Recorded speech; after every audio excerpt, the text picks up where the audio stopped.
right, so Evan Cohen, Mad Money Smith, you guys were just on stage.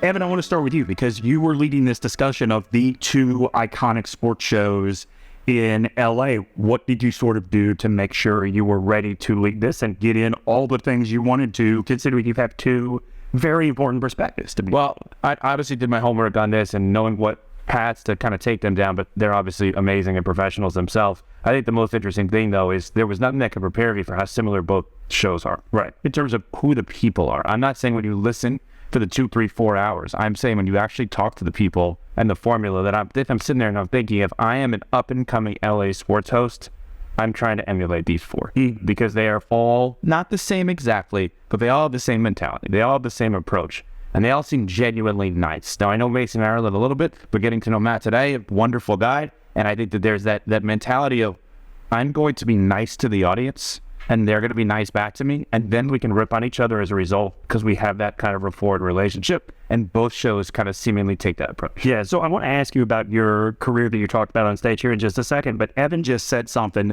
that I noticed too, is when you guys opened up for questions, you mentioned if you're an up-and-coming LA sports host, you would want to know what these guys have to say. I noticed how overwhelmingly it was students that had questions for both of you guys. Now, look, it's a tough deal. You know, it's funny. Sports talk's become ubiquitous. At the same time, it's shrunk. Right? So there's 5 million podcasts out there, and anybody can start a sports show, be a podcast or some sort of digital distribution. But at the same time, sports radio is shrinking. So I think, and we get it a lot, you know, and I'm sure you do too, Evan, like, people want to know how to get in, and it's harder than ever to get in, but it's also easier than ever to get in because you can start your own show. Now, you have to be good. You've got to be able to break through. You've got to find that lane.